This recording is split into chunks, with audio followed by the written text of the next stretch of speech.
Are you not happy or Still to be happy about. you're up 2-0? Job's not finished. Job finished? No, I don't think so. Tienen el mejor récord de la Conferencia Oeste, una defensa que es absolutamente asfixiante, una de las plantillas más largas de toda la NBA y potencialmente al MVP de esta temporada. Pero sin embargo, mucha gente sigue sin creerse, mucha gente sigue sin confiar en este equipo al que muchos no señalan como el gran favorito del oeste, a pesar de que nos llevan demostrando durante toda la temporada que es, con diferencia, el mejor equipo de la conferencia. Sergio Rabinal, hoy vamos a hablar de Oklahoma City Thunder. Vamos a hablar de los Thunder y decías muy acertadamente que hay mucha gente dentro de la NBA, dentro de los aficionados, expertos, analistas y gente que pulula alrededor de las tres siglas que componen la NBA, que siguen dudando de los Oklahoma City Thunder. Y yo, Nacho, voy a ser bastante claro. Creo que esa gente o no ha visto a los Thunder o ha estado viendo el partido de espaldas a la televisión. También puede ser. Parece que hay mucha gente que ve las cosas de espaldas. Luego, si eliminan a Oklahoma en primera ronda, nos usarán esto para... Bueno, para pero es que, a ver, devolvérnosla. nuestro trabajo no es predecir. Nuestro trabajo es No, sin duda. analizar lo que ocurre. Y lo que ocurre duda. es, al igual que decíamos en el caso de los Cleveland Cavaliers, por el cual también hacemos un poco este programa, es que hasta este momento, 17 de marzo que estamos grabando, son el mejor equipo de la Conferencia Oeste y quizá el mejor de la NBA. Sí, creo que también tanto Oklahoma como Cleveland son dos ejemplos muy claros de equipos que la pasada temporada sí que no nos fiábamos de ellos, a pesar de la posición que tenían. Oklahoma ya terminó como el mejor equipo del oeste y Cleveland, si no me confundo, fue tercero o cuarto clasificado. Cuarto, si no me confundo. Cuarto. Y sí que es cierto que Cleveland nadie confiaba en ellos y efectivamente su juego no nos inspiraba esa confianza porque ya sabemos que no han cambiado la plantilla. Pero Oklahoma, aun si podíamos tener dudas con su estilo, que yo por ejemplo sí que las sigo teniendo, sabíamos que tenían el enorme agujero del puesto de pívot, de quién acompañaba a Holmgren, de quién podía ayudarles en el rebote defensivo, que se quedaba el equipo muy pequeño y fue el principal motivo por el que luego Dallas pudo ganarles en su eliminatoria. Este año, tanto Cleveland como Oklahoma son superiores y diferentes. Son superiores y diferentes y una de las razones por las que yo verdaderamente quiero hablar de los Thunder en profundidad es precisamente por esto que decías, porque han puesto solución a sus problemas. Les faltaba algo quizá de profundidad en las alas, te traen a Alex Caruso. Les faltaba altura, te traen a Isaiah Hartenstein, que si te acuerdas durante el verano decían, ostras, mucha pasta para un jugador como Isaiah Hartenstein, que lo ha hecho muy bien en los Knicks, pero hoy hay dudas. Oye, yo creo que ahora mismo hasta el contrato nos parece barato viendo el rendimiento del jugador alemán. Sí, sin duda, sobre todo porque es un contrato muy grande. Evidentemente Hartenstein está sobrepagado, pero porque era la forma de sacar a Hartenstein de los Knicks, ¿no? Si no le ponías ese contrato sobre la mesa, se hubiese quedado en la gran manzana. Y vamos, si los Knicks tuviesen a Hartenstein al lado de Karl Anthony Towns, la historia yo creo que para los Knicks también sería muy distinta y también en el panorama del este, porque yo sí que me atrevería a meter entonces a los Knicks como un equipo que dices, vale, este equipo sí que es un favorito, ¿no? Porque es la pieza que les falta. Y evidentemente Hartenstein desde el día 1 les ha dado mucho impacto y sobre todo, Sergio, en una temporada en la que les estamos viendo ser la mejor defensa, les estamos viendo ser un equipo donde todo el mundo defiende, donde tiene una rotación tan larga que se te lesionan interiores, sale Ousmane Dieng, que ha tenido un papel muy secundario, y te da un rendimiento defensivo que a muchos equipos les gustaría tener un jugador así, y han hecho todo esto sin tener a Chet Holmgren durante prácticamente toda la temporada regular. Claro, es que los Thunder empiezan la temporada sin Chet Holmgren, pero empiezan la temporada con Chet Holmgren y sin Isaiah Hartenstein. Y cuando se lesiona uno, prácticamente a las 2-3 semanas regresa al otro. Y ahí Isaiah Hartenstein se hace cargo de la rotación principal del puesto de 5. Los hemos visto muy poquito y lo tenía más adelante apuntado el dato para comentarlo, pero Nacho, 180 minutos los dos jugadores sobre la cancha, Chet Holmgren y Isaiah Hartenstein, más 12,8 de net rating. Está muy bien, ¿eh? Y 10-2 de balance. Está muy bien. Está muy bien y además yo creo que sobre todo, por ejemplo, un partido que para mí fue muy importante o es uno de esos partidos que te sirve para medir de cara a playoffs, fue cuando vimos la final de la Copa del Play-in, ¿no? He mezclado ahí Copa y Play-in. Cuando vimos la final del In-Season Tournament entre Milwaukee y Oklahoma, ¿no? Que Milwaukee es un equipo del que yo creo que la amplia mayoría no nos fiamos precisamente por lo que estamos viendo en temporada regular, pero es cierto que, claro, ese día, aunque tenías a Hartenstein, no tenías a Holmgren, y entonces el equipo sí que es cierto que se te queda pequeño. Entonces, es cierto que creo que Oklahoma sigue dependiendo mucho de Hartenstein y de Holmgren. Pero bueno, también podemos decir, bueno, es que Milwaukee depende completamente de Giannis, ¿no? Si se te cae tu mejor jugador, estás fuera. Es lo que pasa en el baloncesto. Solo tienes 5 tíos en cancha. No vas a tener todo siempre al 100%, tener todos los jugadores, todos los recursos, todo tal. Entonces, hay figuras que son más importantes. Y obviamente, más allá de Shai, creo que lo fundamental y lo que necesitan estos Thunder tener sanos para poder llegar lejos y poder ganar el anillo es que Hartenstein y Holmgren no se lesionen ninguno de los dos en playoffs. Para mí, como bien dices, es fundamental, es vital, porque de ahí, a ver, hay que echar un vistazo solamente a la rotación de los Thunder. Decías el caso de Dieng, Kenrich Williams, Jalen Williams, que es que hay muchos Jalen y muchos Williams en estos equipos, sí. Pero Jalen Williams, que lo está haciendo muy bien, demasiado bien para lo que es este tipo de jugador, pero lo que hablamos refleja un poco la fragilidad que puede tener ese puesto de 5 de interior en el momento en el que no estén ni Chet ni Isaiah Hartenstein. Yo yo confío bastante en esa dupla, confío bastante en estos Oklahoma City Thunder. Luego entraremos un poco más en ir desgranando las claves de cada una de las piezas, pero verdaderamente hay que hablar de la defensa. Y si hablamos de estas dos torres, hay que hablar también de un sistema defensivo, Nacho, que es absolutamente increíble. Sí, sin duda, es un sistema que ahoga, que asfixia, que presiona, donde también las estrellas están muy comprometidas, ¿no? Porque al igual que, por ejemplo, hemos hablado también de cómo Nikola Jokic ha ido mejorando en defensa, este fin de semana nos ha dejado pues una actuación defensiva muy pasiva ante Alex Sarr. Estás jugando ante los Wizards, que es un equipo absolutamente bochornoso.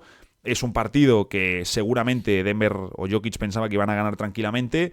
Y claro, también pues estás en la NBA, ¿no? Por mucho que digas, bueno, son los Wizards, es un rookie y tal, pues si les das espacio, cualquiera te puede meter. Lo que hemos hablado algún día, ¿no? Que sale cualquier suplente y te mete 18 puntos en un cuarto sin que te enteres.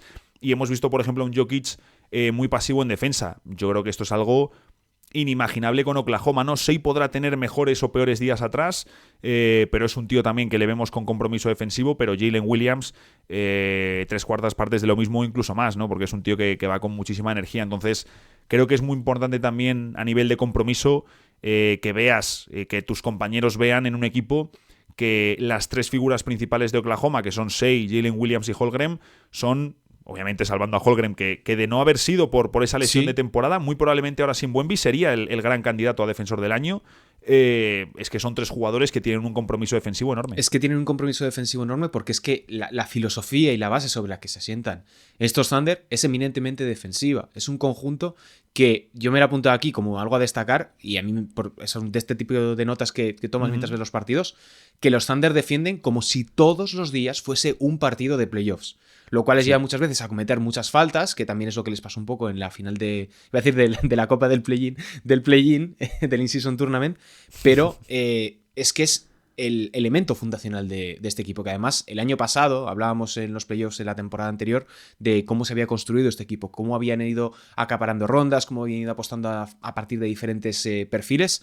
Y yo me he destacado, Nacho, unas declaraciones de Mark Daigneault a principios de temporada que decía: queremos ser una defensa disruptiva. Queremos que sea difícil jugar contra nosotros y hay que competir realmente y jugar duro para lograrlo. Y tienes que hacerlo en un equipo conectado. Entonces, cuando eres disruptivo y obligas a los equipos a jugar fuera de su ritmo, creo que las pérdidas de balón son una consecuencia de esto. O sea, es que estamos hablando de unos Thunder, Nacho, que son el equipo que más pérdidas fuerzan al rival. O sea, y esto que, bueno, dices, bueno, sí, son la mejor defensa, provoca más pérdidas al rival. La diferencia entre las pérdidas que provocan ellos y el segundo clasificado es la misma que entre ese segundo, que son los Sixers, y el quinto, que es Memphis Grizzlies. O sea, para que entendamos un poco la dimensión de la presión a la que fuerzan a sus rivales. Y que creo que es algo muy bueno, porque lo decías, ¿no? Oye, pues tenemos que ver también luego cómo traducen este nivel defensivo a playoffs, si tienen realmente un escalón más al que subir, si con esto que estamos viendo, simplemente trasladándolo, ya es suficiente para que tu defensa sea dominante en postemporada, que yo creo que ellos sí que tienen elementos muy útiles, como sobre todo la versatilidad e intercambiabilidad de los jugadores, ¿no? Porque quitando a Hartenstein y Holmgren, que también cambian con pequeños, sobre todo Holmgren, es que todos los jugadores del equipo pueden cambiar sin problemas, hacen dobles marcas, van muy rápidos a las ayudas y las rotaciones, que creo que eso es algo muy positivo para playoffs, pero todo este componente físico del exceso de contacto, que a tanta gente le resulta incómodo, también creo que relacionado por el tema de luego de Shai y los tiros libres, Claro, es algo espera, Nacho, se quejan de que son muy agresivos y al mismo tiempo de que sacan faltas. Sí. Es un poco contradictorio. Es muy contradictorio, es muy contradictorio. Yo creo que todas las quejas de Shea, habrá gente que sí que se queje más o menos viéndole o viendo sus partidos, porque al final siempre te vas a encontrar opiniones de todo tipo. Pero yo, Sergio, cada vez estoy más convencido que la gente que hace este tipo de quejas en general no ve los partidos. ¿Qué es eso? Es que lo digo completamente en serio, porque si tú ves de verdad un partido de Shai Gilgeous-Alexander, que ¿cuántas lleva? 60 y pico partidos por encima de los 20 puntos, dejando exhibiciones. Yo llevo años diciendo que a mí Shai me parece la estrella con más recursos a nivel de bote, de dribbling, de cómo puede atacar. Creo que él y Tatum, dentro del top 5, son los que más recursos tienen, los que más completos son, los que más de todo te pueden hacer y atacar de todas las maneras. Porque, por ejemplo, Luka Doncic, claro, no estoy diciendo que Luka Doncic no tenga recursos, pero no tiene una bolsa, como dicen en Estados Unidos, tan variada, con tantos recursos como la que tiene Shai, ¿no? Te hace 2-3 cosas, entre comillas, pero las hace de una forma extraordinaria. Yo no me creo que alguien vea un partido de Oklahoma City Thunder, que alguien vea un partido de Shai Gilgeous-Alexander metiendo 30, 40 puntos y que se quede con que en una o dos ocasiones, como mucho a lo largo de todo el partido, ha sido pillo, incluso si quieres decir, ha sido exagerado para sacar de contacto. Una o dos posesiones de todo un partido que dura 2 horas. A mí es que me molesta. Es que si no me lo creo. Es que yo no me lo creo. A mí me molesta mucho. ¿No has visto el partido? No, precisamente por eso. O sea, a mí me molesta mucho porque no tienen razón. O sea, es que es simplemente mentira. O sea, lo de siempre. Y esto pasa, y ha pasado, y va a pasar con todos los jugadores. O sea, que haya un jugador que tenga más facilidad para que los árbitros le piten algo a favor, bueno, bienvenidos al baloncesto profesional. Lleva pasando en todas las santas ligas. Pasa en la liga municipal, pasa en la liga andesa, pasa en la Euroliga, pasa en la FIBA, pasa en la NBA, pasa en todas las competiciones del mundo. Ya está, o sea, quiero decir, a Michael Jordan le pitaban mejores faltas y a LeBron y a todos los jugadores. Esto es evidente, tienen mejor trato respecto de los árbitros y eso se llama una cosa de respeto por parte del colectivo arbitral. Decías el caso de que va mucho a la línea de tiros libres, va unas 4,5 veces por partido, saca 9 tiros libres por encuentro. Pero es que claro, y esto es importante explicarlo, divide a canasta, es decir, entra y llega hasta la zona 20 veces por partido. O sea, estamos hablando que saca eso, según NBA Stats, 9,3% de sus divisiones acaban en tiro libre. Para que te hagas una idea, Nacho, y para que tú probablemente ya lo sepas, pero bueno, yo te lo explico. Dale. Va a la línea de tiros libres en situaciones de drives, en situaciones de división, menos que Paolo Banchero, 18%. Menos que Anthony Edwards, 12%. Menos que Giannis Antetokounmpo, 12,7%. Y va menos que Austin Reeves, 10,6%. Salvo en el caso de Giannis, yo no veo aquí salir a gente con antorchas y pancartas para decir este es un fraude. No, de hecho yo creo que se debe a un par de clips que se han hecho virales en redes Es cierto que él ha tenido un par de situaciones que pueden recordar un poco a las maneras de James Harden, siendo James Harden mucho más exagerado en este sentido y siendo lo que llaman, ¿no?, el baloncesto poco ético, que yo no estoy de acuerdo. Poco ético. Yo hay una parte que puedo comprar de si me dedico todo el partido a pasar el brazo por debajo cuando estoy entrando a canasta y exagerar el contacto, como hacía Harden en bastantes situaciones, yo lo puedo entender. Pero, primero, Shai no hace eso. Tiene una cada 2 semanas o una tal. No, es que hace la finta y salta y tal. Pues no, que no salte el rival. Es culpa del árbitro. Que no salte. Pero primero que no salte el rival. Y segundo, es culpa de Shai o del árbitro. Es del árbitro. Porque ha habido un par... Claro, es culpa del árbitro. Pero no, es que Shai, es que no sé cuántos tal. Es que es como Harden. No, eso es mentira. Y de hecho, Austin Reeves me parece 10.000 veces más exagerado en los contactos y flopero que Shai Gilgeous-Alexander. Totalmente. O sea, sin duda. No te quito ni una coma. Y, o sea, me parece importante desmentir esto porque es una gran mentira que se está empezando a instalar, porque parece que por acudir mucho a la línea de tiros libres, cuando estás entrando, repito, 20 veces por partido a canasta, que para todo el que haya jugado, entra tú 20 veces por partido a canasta. 20 veces por partido. Y además hazlo de manera eficiente, porque es que además este tipo está en el percentil, creo que es 90 o así, de divisiones a canasta, claro, y sacando puntos, o sea. Siendo Shai, que es que no es otro cualquiera, es que, bueno, creo que es el jugador que lidera la NBA, ¿no?, en penetraciones por partido. Sí, llevan liderándola creo que desde la 2021. O sea, y además es que sobre este debate, que me parece muy interesante porque dicen, vale, saca muchas faltas. Entonces, si no sacase tantas faltas, no sería el máximo anotador de la temporada. Mentira. Si quitamos los tiros libres, promediaría 24,9 puntos, que es más que Giannis 24,3, Jokic 24,1, Edwards 22,3, Doncic 21,8. Es que le quitas los tiros libres y sigue siendo el máximo anotador de la temporada. Sí que recuerdo que la semana pasada que quise hacer un hilo precisamente porque era uno de los días que se estaba hablando de las faltas de Shea y tal y no sé cuántos, por una que fue con Jaylen Brown, que es cierto que ahí Shea lo vende muy bien, lo exagera muy bien, incluso si quieres te compro que eso es baloncesto antiético o poco ético. Bueno, venga, una posesión de todo un partido en el que mete no sé cuántos puntos, pero una barbaridad. Y precisamente fui a mirar eso, es decir, oye, ¿qué porcentaje de sus puntos totales representa el tiro libre comparado con otros jugadores? Y te das cuenta que hay muchos otros, que hay bastantes otros de la parte alta, que el tiro libre representa una parte más grande que ese ahí. Entonces, creo que al final, de nuevo, vuelve una cuestión de gente que está comentando esto sin ver los partidos. Es que hay que hacer menos caso a Twitter. Cuanto menos caso haces a Twitter, eres una persona mucho más feliz. Sí, y en general es que... yo creo que mucha gente, y lo puedo entender más en España por una diferencia horaria, pero claro, es que es muy diferente, y yo creo que también a lo mejor esto va un poco en la línea de como son jornadas que tienes 10 partidos, pues muchas veces se quiere comentar todo y tal, y es imposible, ¿no? Y yo muchas veces prefiero verme un partido y comentar bien ese partido que fingir que me he visto 12 partidos, porque primero es imposible y el que te cuente eso te está mintiendo, pero porque te das cuenta que dices, joder, he visto el partido. Y luego entras a Twitter y dices, joder, pues habré visto otro partido yo. No sé muy bien qué ha pasado.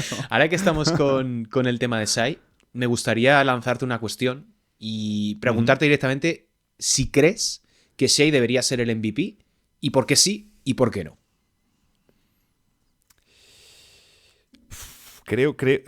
Pues mira, te diría, creo que...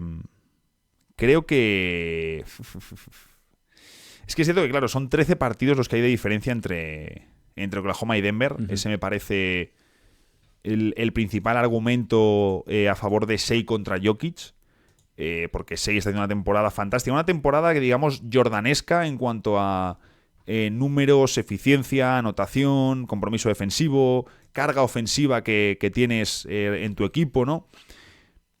Yo creo que la temporada de Shai sería de MVP 10 de cada 10 veces si no tuviese a Jokic delante. Sí que compro completamente lo que dice Michael Malone de que si se votase sin saber lo que trae cada uno anteriormente, ganaría Jokic. Hombre, es entrenador, ¿qué va a decir? No, pero sí que me parece... O sea, tiene que hacerle campaña, pero sí que creo que tiene razón. Y creo que con Jokic se está viviendo, sobre todo en la prensa, fatiga de votante. Porque es cierto que promediar un triple-doble en las circunstancias que lo estás haciendo, con un Jamal Murray que está mostrando muchos problemas, con Russell Westbrook con 36 años y que si está así en parte es por Jokic, Aaron Gordon que está siendo el mejor de todos estos, también con problemas físicos, Michael Porter Jr. casi ya como tu mejor jugador y Christian Brown. Es que tú comparas la rotación de Denver y de Oklahoma y son dos mundos distintos, ¿no? Y lo que está haciendo Jokic con esos porcentajes, con el clutch, con todo, yo de verdad sé que son 13 partidos de diferencia, pero también es cierto que Denver ahora mismo, Sergio, es tercero, es cabeza de serie en los playoffs del oeste. Entonces yo ahora mismo me inclino hacia Nikola Jokic. Yo he de decir, y creo que lo he repetido en una otra ocasión, que creo que no hay respuesta incorrecta entre elegir a Jokic y Shai. No. Pero por tomarte un poco el guante de lo que decías de hay 13 partidos de diferencia, 12, 12,5, da igual, más de 10 más partidos de diferencia. Es como si el año pasado hubiésemos elegido a un jugador de los Warriors o de los Rockets como candidato al MVP por la conferencia oeste. Por la diferencia de partidos que había entre el primero y este lugar. O sea, en el este hubiese sido, por ejemplo, elegir a Jalen Brunson. Para poner un poquito en contexto de la magnitud de la temporada de los Thunder. Que yo creo que eso también hay que ponerlo en valor. Sin duda. Y de nuevo, yo probablemente sea uno de los mayores defensores históricos que ha tenido Jokic desde hace 1000 años. Y lo he dicho, escrito y comentado en 1000 lugares. Pero yo sí que he de decir que poco a poco, conforme han ido pasando las semanas, te das cuenta de que Shai es el MVP de esta temporada, pero el mejor jugador del mundo sigue siendo Jokic. O sea, decías que está siendo jordanesco. 30 puntos, bueno, más de 30 puntos, más de 5 rebotes, más de 5 asistencias, más de un tapón, más de un robo y medio por partidos. Números de Dwayne Wade 2009, LeBron James 2008, Michael Jordan 1990, 1991. O sea, es decir, es una élite a la que han accedido muy poquitos y el único que no logró, bueno, tanto Wade como LeBron en esas temporadas creo que no lo lograron, porque en 2008 fue Kobe y en el 2009 fue LeBron. O sea que sí que puede haber ciertas similitudes con el caso de Wade, con lo típico de, no, ya ganará un MVP más adelante porque es un gran jugador. Y luego nos dimos, bueno, la suerte o la carrera de Wade terminó siendo diferente. Yo sí que se lo daría a Shea, precisamente porque ha conseguido dar un paso adelante más en ataque y más incluso en defensa. Que es que lo que decimos, se infravalora mucho la posición defensiva, el rendimiento defensivo de Shea. Y creo que también se infravalora incluso un poquito su ofensiva, ¿no? Por el hecho de decir, no, es que Oklahoma tiene un gran equipo, tal. Bueno, una de las carencias o similitudes que sí que podemos encontrar entre Oklahoma y Denver es que no hay una gran segunda espada, ¿no? Porque Jalen Williams es un fantástico jugador, pero todavía por testar en playoffs de cara a si verdaderamente puede ser la segunda espada de un equipo candidato, pero sí que es cierto que se nota mucho también cuando Shea no está en cancha a nivel anotación. Oklahoma tiene muchos recursos, pero con él es que es otra cosa. Y sí que es cierto, porque además lo vi el otro día, que si tú comparas la primera temporada de Michael Jordan ganando título, que es la 90-91, que es la de su segundo MVP, tú comparas y tienes... claro, es que si lo dices incluso a ciegas, si no tienes los números frescos, no sabes quién es cada uno, ¿no? Pero dices, oye, uno de ellos tiene 33 puntos, 6 asistencias, 5 rebotes, un 52% en tiros de campo. Y el otro tiene 31 puntos, 6 rebotes, 5 asistencias, 54% en tiros de campo. Y dices, si es que son números cargados. Son números muy buenos. Y como decíamos, sí, entonces literalmente podemos decir que el rendimiento que está haciendo Shea este año, sin tener un gran all-star a su lado, por mucho que Jalen Williams haya sido elegido, no es uno de los 20 mejores, uno de los 15 mejores jugadores del planeta.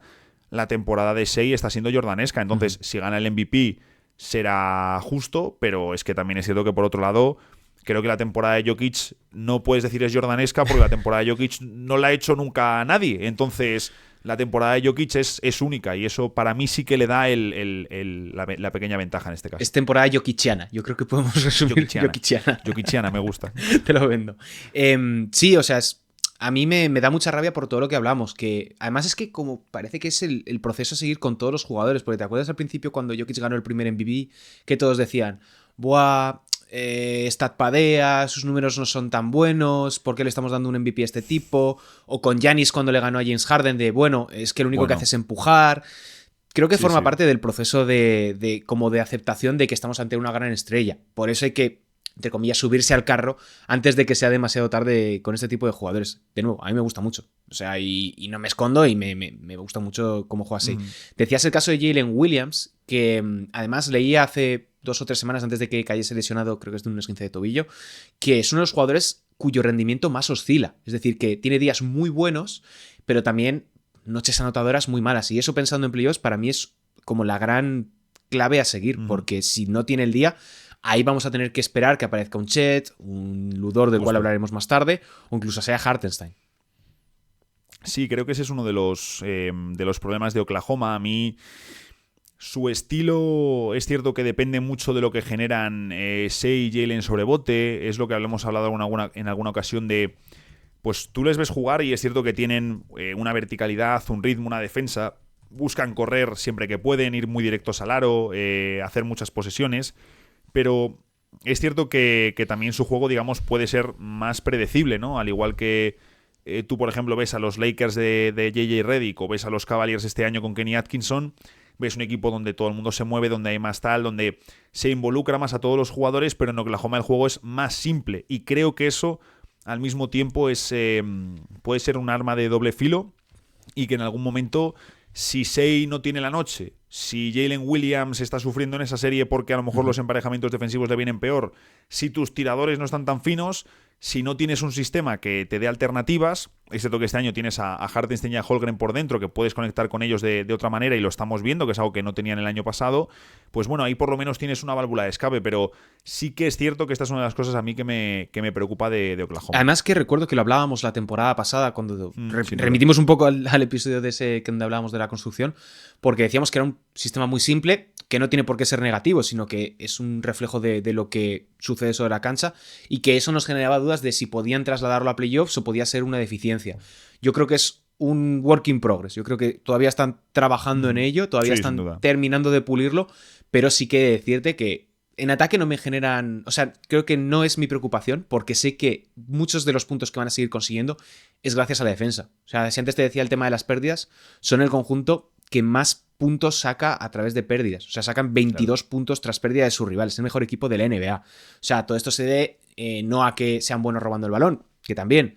Actividad de manos, preparación, porque el nivel de scouting es siempre fundamental, cómo interpretan las ayudas, el despliegue físico, el nivel de contactos. Cuando tú como equipo, para cualquiera que haya jugado, empieza el partido y pone un listón de contactos altísimo, para empezar el árbitro no puede pitar todas. Y como mucho habrá un partido en el que te salga mal. Pero si tú ya empiezas ahí, el rival tiene que igualarlo. Y si por una cuestión de seguir y seguir y seguir y seguir con gente como Cason Wallace, los Aaron Wiggins, los Lou Dort, los incluso Shea, que hacen un grandísimo trabajo atrás con manos y tal, si consigues mantener ese rendimiento durante los 40 y pico minutos que dura un partido de NBA, en playoffs, es que no dan margen a que el otro equipo, en cuanto te aclimatas un poco al nivel de playoffs, esta gente te ha metido un 4-0.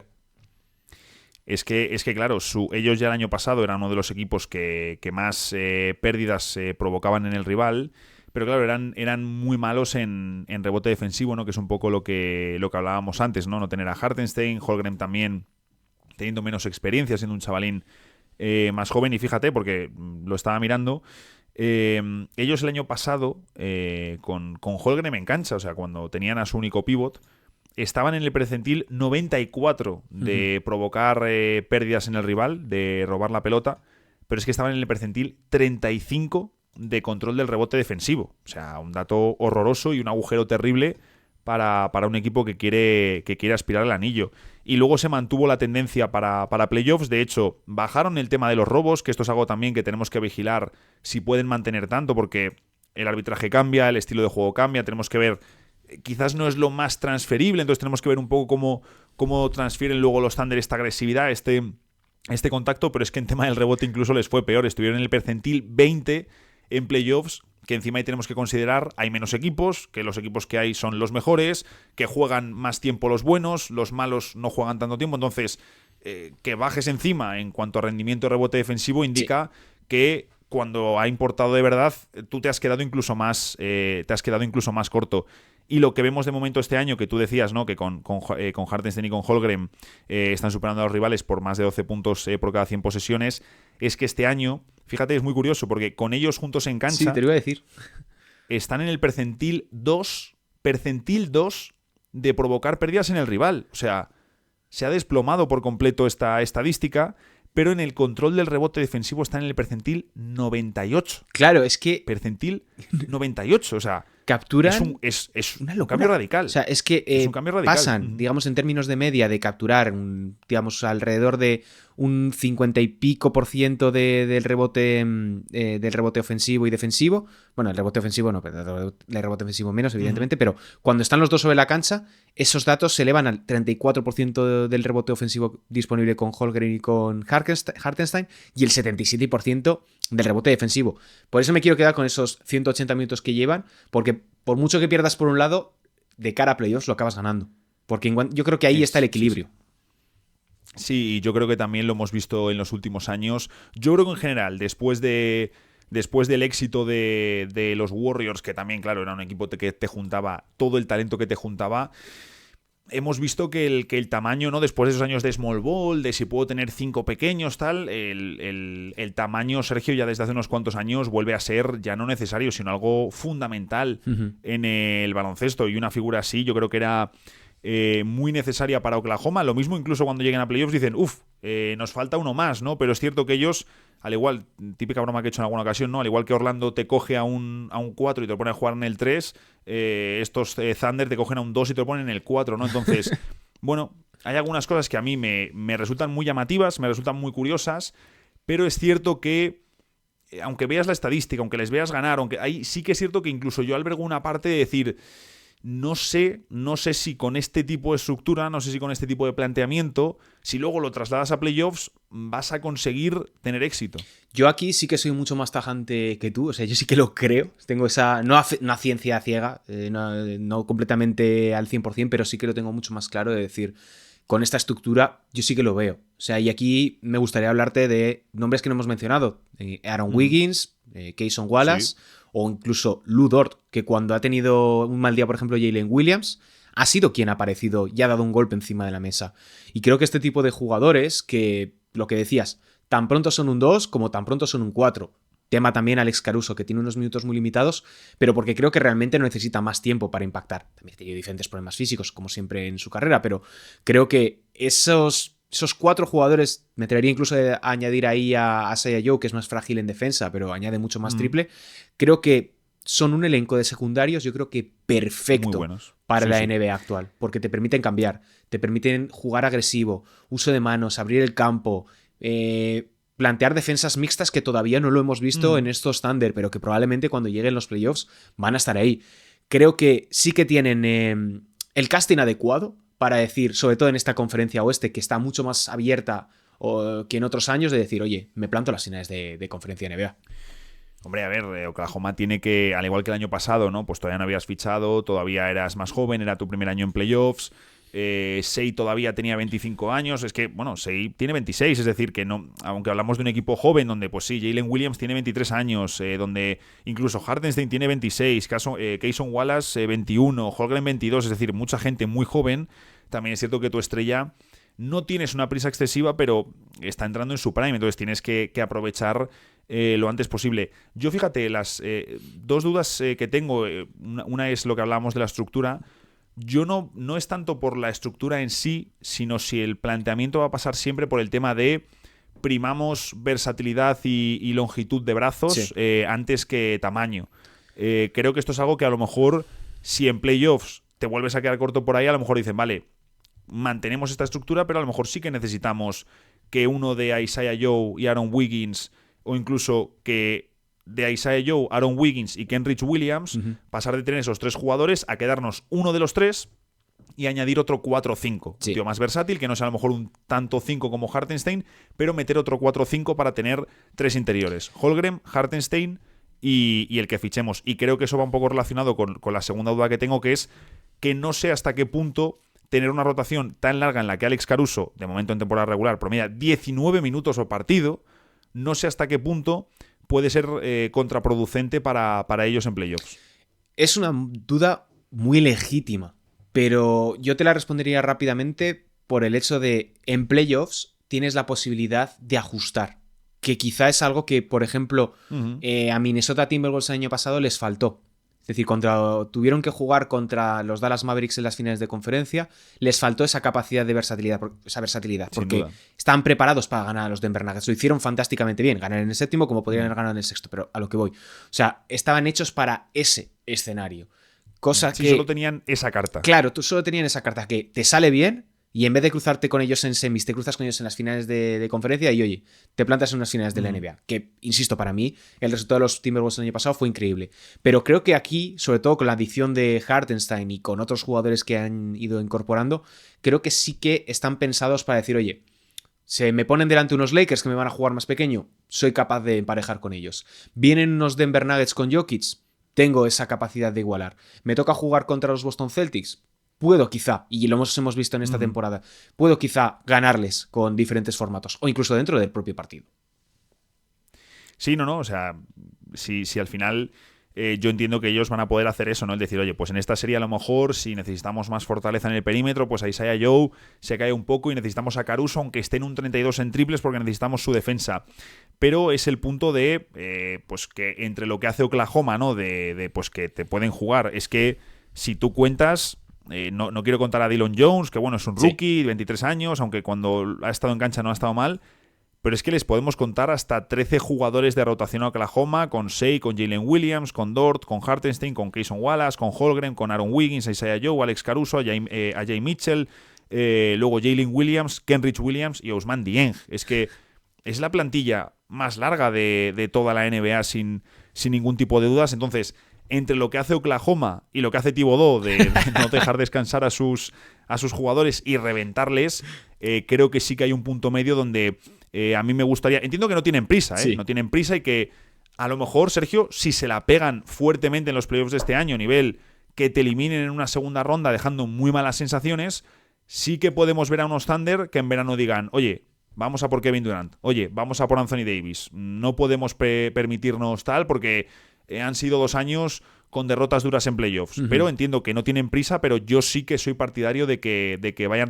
recortando la rotación y aumentando la calidad, porque es cierto que tienes buenas figuras, pero hay varias posiciones que también son mejorables. Sí, y el año que viene te va a venir Nikola Topic, que este año está lesionado, que vas a tener que introducirlo en la rotación, no sabes muy bien cómo vas a conseguir, vas a tener probablemente también el pick de primera ronda de los Philadelphia 76ers, o sea, problemas de ricos, en el caso de Sam Presti, literal. Problemas de muy ricos, de hacer muy bien las cosas desde los despachos y siempre tener una carta, unas debajo de la manga para poder tener la oportunidad de salir, pero sí que es cierto, me parece muy buena visión de decir, oye, no sé muy bien, quizás demasiado generosidad a nivel de reparto de minutos, pero lo que sí que nos está permitiendo eso, por ejemplo, es que veamos mucho más a los jugadores importantes, o sea, que Shai está en 34 minutos por partido, que haya jugado prácticamente todo, que Jalen Williams, bueno, pues ya sabemos, las lesiones y tal, pero que Hartenstein haya estado siendo un jugador constante, que Chet Holmgren se haya podido recuperar con tranquilidad, que solamente ha disputado 22 partidos hasta este momento en la temporada,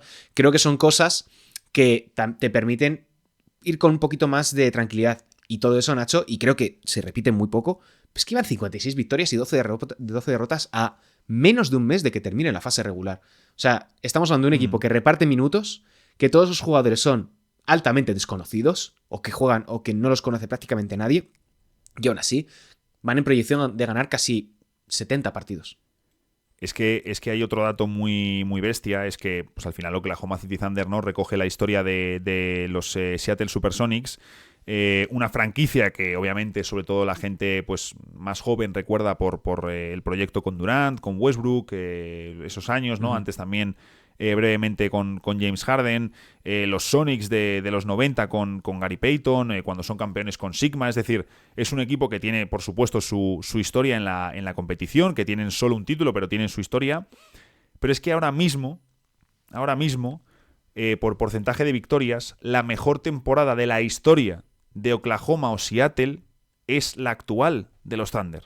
La mejor de toda la historia, superando a cualquiera de Durant, de Gary Payton, de Shawn Kemp, de Sigma. Me da absolutamente igual, es la mejor temporada regular de su historia y resulta llamativo, ¿no? Como dices, joder, precisamente el equipo que mejor lo está haciendo y mucha gente no les considera de verdad y te dicen, no, veo antes a los Warriors ganando, pero creo que también es por una cuestión simplemente de que todavía no han ganado, ¿no? Sí. Y si ganan, el año que viene, pues nadie dudará de ellos. Y tiene sentido. No, yo aquí sí que, insisto, tiene muchísimo mérito, porque si nos pegamos toda la vida, además lo hemos dedicado un montón de veces a lo largo de la historia de este programa, a decir, los super equipos, los conjuntos que hacen grandes traspasos y cambian completamente su imagen, estos se han ido construyendo poco a poco. Se han pasado de estar en la cola de la liga, dejando a Shai en la parte de abajo, que decías, a ver cuánto aguanta Shai Gilgeous-Alexander en esta situación, a que de repente, ¡pum!, despegan. Y despegan con sus propios activos. O sea, es que sus 3 grandes movimientos han sido Gordon Hayward,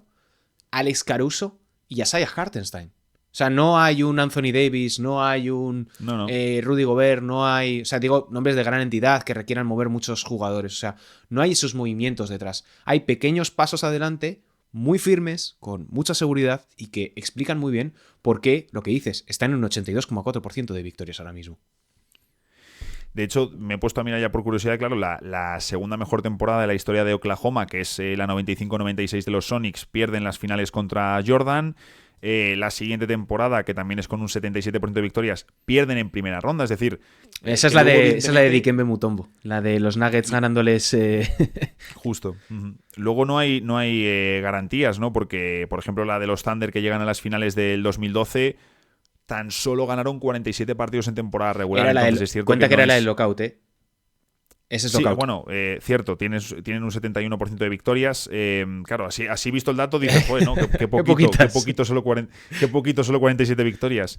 Pero sí que es cierto que siendo un equipo tan potente, al mismo tiempo te alberga dudas, ¿no? Ujú. Creo que, pues eso, por todo lo que hemos hablado, su estilo, su no sé qué, la rotación. Es decir, como que los puntos fuertes de los Thunder, al mismo tiempo, son puntos que dices, es que esto me deja duda, esto tal. Pero yo entiendo que, salvo descalabre máximo en playoffs, van a mantener la hoja de ruta. Yo creo que sí, porque todo lo que estás diciendo para mí son dudas del puro desconocimiento o de el no saber todavía qué tipo de equipo vas a tener delante. Porque si has visto constantemente el crecimiento de estos Oklahoma City Thunder, tienes la seguridad de que mínimo te van a competir. Que puede que no tengan el día, que no les entren los triples o que tengan una lesión, Dios no lo quiera, porque ya sabemos que esto puede pasar en cualquier momento. Un típico tobillo torcido a 2 días de terminar la fase regular te destroza los playoffs, pero tengo la seguridad de que este equipo, lo mínimo que puedes esperar de ellos es que compitan. Y ahora mismo, pensando un poco en lo que puede ocurrir, de nuevo, ya sabemos que ahora mismo la conferencia oeste es súper volátil, que entre el segundo y el sexto hay 3 partidos y medio de diferencia. Te puede tocar desde unos Warriors, unos Timberwolves, unos Clippers, y yo aquí, francamente, con todo el amor de mi corazón hacia los fans de los Kings, no los veo en primera ronda. Justo te quería preguntar un poco por eso, porque evidentemente no podemos hacer adivinos, no hacemos predicciones. Yo siempre lo digo, yo no apuesto, pero si viese el futuro, ¿no? Lo típico que te preguntan, ¿quién va a ganar? Si lo supiese, Yo no les te diría respondería. siempre que los Wizards. Pero yo me iría a meter todo mi dinero. Si lo supiese verdad, aunque no apueste, digo, o sea, Sí. ya por pura lógica, ¿no? Te quería preguntar por unas declaraciones que se hicieron el otro día virales de Brian Windhorst, el periodista de ESPN, que claro, aquí nunca sabes hasta qué parte está hablando de esto, por la parte del show, del circo y tal, pero bueno, siendo Oklahoma, que es un equipo que vende poco, no me chocaría un poco más. Y es cierto que Windhorst luego en muchas ocasiones, cosas que él ha dicho con el tiempo han quedado reflejadas que él tenía razón o que él... Sí, la dijo una cosa mítica que te decía de los Cavaliers y los Utah Jazz. Tiene muchas, ¿no? Y es un tío que luego también él ha contado que, por ejemplo, me gustó mucho que a él le informaron del fichaje de Kawhi Leonard a los Clippers. Fue primer periodista que se enteró, pero pensó que era semejante fumada que no quiso investigar y tal, no sé qué, y lo ponía como uno de los momentos de aquí estuve tonto porque me pensé que yo era más listo que todo el mundo, en plan de esto cómo se ve, anda, tal, no sé qué, y que ignoró esa fuente. Y claro, luego cuando ve que lo sacan dice, mierda, podría haber estado contando yo todo esto. Y el tío decía hace unos días que lo escucha todos los días, que lo escucha por gente de la oficina, que lo escucha directamente de jugadores que vienen a decir como, sí, estaremos bien en el oeste si caemos por el lado de Oklahoma, dando a entender que no les respetan, que dicen que no es un equipo perfecto, que es un equipo impresionante, por supuesto, que es un equipo sin ninguna duda capaz de ganar el campeonato, pero que siendo el equipo más joven, que siendo un equipo donde les puede faltar tamaño, que los rivales como que no respetan, sobre todo los veteranos, el enfrentarse a un equipo tan joven. Entonces, ¿cómo ves tú de cara a playoffs, porque son potenciales enfrentamientos, que por ejemplo los Thunder se crucen con unos Lakers, con unos Warriors que están ahora más al alza, aunque yo no me termino de fiar de ellos? Oklahoma evidentemente tiene más plantilla, tiene más potencia, está haciendo una mejor temporada, pero tú ahí, ¿qué piensas? Yo te he de decir que muchas de estas dudas que me planteaba Brian Windhorst, que me caen muy bien, son un poco lo que, si te acuerdas, nos pasaba un poco el año pasado con los Celtics, que todos decían, bueno, sí, atacan muy bien, pero, bueno, defienden muy bien, pero, bueno, Jason Tatum muy bien, pero, Jaylen Brown, pero... Yo creo que hay veces que con los equipos que son tan buenos parece que tenemos que buscarles siempre una excusa para criticarles o para hacerles de menos. Dicho lo cual, Nacho, estaba mirando un poco las derrotas y Thunder ha perdido 2 partidos contra Denver Nuggets, 2 partidos contra Minnesota Timberwolves, 2 partidos contra Golden State Warriors y 3 contra Dallas Mavericks, que bueno, eso ya no aplica.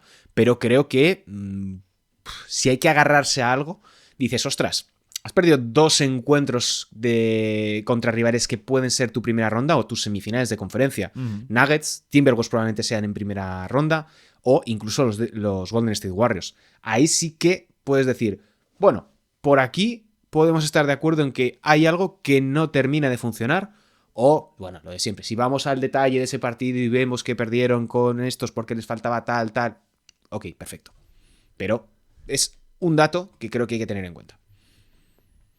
Yo, por ejemplo, el año pasado sí que dudaba de Boston, más que nada por no tener variantes en su ataque, en el sentido de es triple. Jugamos al triple y jugamos al triple. Pero es cierto que luego, entre que el equipo que más cara les podía plantar de toda la NBA, que era Denver Nuggets, no llega porque se lo carga el único equipo que está verdaderamente preparado para enfrentarse a ellos, que era Minnesota Timberwolves, llegan ante unos Dallas Mavericks que no tenían ninguna opción, y Boston además llegaba muy fresco de unos playoffs, las cosas como son, poco exigentes muy de chill, muy de chill, esa es la realidad, ¿no? El meme este de estoy chill de cojones, pues eso eran los Celtics el año pasado en playoffs, estaban muy tranquilos. Entonces es cierto que no fueron unos playoffs exigentes. Oye, cada año es como es, perfecto, has ganado el título, fantástico, pero sí que puedo entender en parte el decir, si eres LeBron James, por ejemplo, en un potencial enfrentamiento contra Oklahoma en playoffs, no es lo mismo medirte a los Celtics y dices, es que los Jays no tienen 23 años, no tengo claro si van a ser o no grandes estrellas. Vale, a lo mejor para mucha gente no son top 3 o te gusta más Jalen que Tatum, porque de Tatum no te fías. Pero es indiscutible que Tatum es un jugador que como mínimo, incluso para los haters, está en el top 10, y Jaylen Brown, si no está en el top 10, anda muy cerca, y son dos jugadores súper potentes que sabes lo que van a hacer y han progresado un montón a base de pegársela en playoffs. Entonces es cierto que yo puedo entender decir, oye, si soy los Lakers y yo te planto en cancha a Luka y a LeBron, a perros como Finney Smith o Vanderbilt, y tengo enfrente un equipo muy joven, un equipo muy tal, pues quizás sí que voy más confiado, voy pensando que de verdad les puedo ganar. Los Warriors igual, poniéndote a Curry, a Jimmy Butler, a gente como Draymond Green, que se las sabe todas. Y sí que puedo entender esta parte de, a lo mejor a Oklahoma todavía les puede seguir faltando un coscorroncito o dos en playoffs antes de ganar. Puede ser, porque además sí que es cierto que los partidos que les hemos visto han perdido, los pocos partidos que han perdido los han perdido en finales apretados. Tienen un 0-4 en situaciones de encuentros resueltos en 4 puntos o menos. En 3 puntos o menos. En el clutch, pues bueno, ya sabemos que aquí es un poco lanzar moneda al aire y puede siempre ocurrir cualquier cosa, pero yo creo que una de las fuerzas que tiene su estilo es que son capaces de ganarte los 20 primeros minutos, que es un poco lo que guarda un poco relación con los Boston Celtics del año pasado. Y estos Thunder, pues bueno, están 13-8, que es un 61% de victorias en el clutch, que de nuevo está muy bien. Pero claro, de esas 12 derrotas, 8 han sido en finales apretados. Por quedarnos con algo negativo que podemos sacarle, que son más cosas negativas, es decir, que de las que dijimos de los Cleveland Cavaliers. Hay que ponerlo todo encima de la mesa. Ahora, pues yo sí que sería confiante, pero me guardo esa espinita, de decir, oye, igual, dependiendo del emparejamiento, un equipo veterano te puede hacer más daño. Veterano no significa que tenga jugadores más mayores, sino que sus figuras principales sean más experimentadas. Estoy pensando en unos Nuggets o estoy pensando en unos Lakers, que ahora mismo son evidentemente peores equipos que los Oklahoma City Thunder, pero es que en playoffs realmente todo puede pasar y eso es lo maravilloso, Nacho. Sí, al final depende mucho de los emparejamientos, de los cruces, de que todo el mundo llegue sano, depende de muchas historias, pero sí que es cierto que para ser un equipo que está con un 82% de victorias, te da ese margen de duda. Yo aún así pondré a Oklahoma como el favorito, pero al mismo tiempo no me sorprendería que si en X cruce contra Lakers te coge X punto, te haga daño por ahí. Pero lo dicho, Oklahoma es el mejor equipo por algo. Han añadido la gran carencia que les faltaba el año pasado y que verdaderamente les hizo caer contra Dallas. Creo que incluso el propio Shai aprendió mucho durante la eliminatoria, que le vimos empezar mal e ir mejorando. Así que yo sí que confío en que este año, lo decíamos antes, la temporada de Shai tiene muchos paralelismos con el del primer anillo de Jordan. Así que es un año en el que perfectamente, por supuesto, Oklahoma puede ganar el primer título de su historia como los Thunder. Ojalá, porque sería además súper rompedor en términos históricos de ver una franquicia como esta alzarse.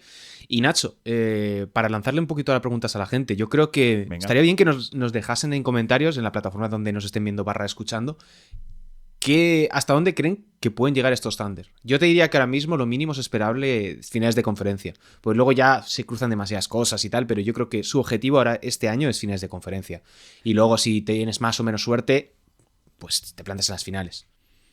Hombre, y que si no te la pegas. O sea, si caes en primera ronda o si en segunda ronda te manda un equipo En segunda sí. veterano a casa, Sí.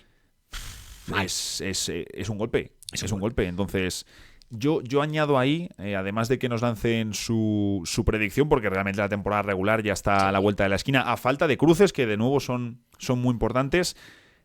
¿A por qué jugador se irían si Oklahoma se desmantela? Muy bueno. No se desmantela, si Oklahoma se la pega, que Sí. no he elegido la mejor palabra. Si irían más rollo a por un All-Star veterano rollo Kevin Durant o Anthony Davis, o si buscarían, por ejemplo, intentar, no lo sé, terminar contrato, sé que no, pero buscar una especie de Nash Reid, ¿no? Sí. Buscar un tío más de ese estilo, un especialista de muy alto nivel, o sea, lo que han hecho con Hartenstein, o intentar meter un All-Star en la ecuación. Pues oye, preguntas muy interesantes que os dejamos aquí a vosotros, a la audiencia, que realmente me dan ganas de respondértelas, pero no te lo voy a responder. Te lo responderé cuando terminemos el episodio. Nos dan para otro episodio, Nos dan para hablar tranquilamente otro día, sí. Así que desde aquí nos despedimos, Nacho Losilla y Sergio Raminal en NBA House para Gigantes del Básquet. Recordad, suscribiros si no lo estáis y habéis llegado hasta aquí, que nos ayudará muchísimo a seguir creciendo, y estamos también en podcast o en vídeo, dependiendo de donde nos estéis escuchando. Así que nos despedimos, un saludo y hasta el martes que viene. ¿Quieres ganar el partido? ¿Quieres llevarte el título? Suscríbete a Gigantes. Actualidad, historia, Liga Endesa, competiciones FEB, básquet femenino, NBA, jugadores, leyendas, los mejores artículos y reportajes, el mejor baloncesto en la mejor revista. Suscríbete a Gigantes. Recibe en tu casa cada mes la revista. Entra en gigantes.com/tienda y aprovecha nuestras ofertas. Gigantes, el baloncesto en tus manos.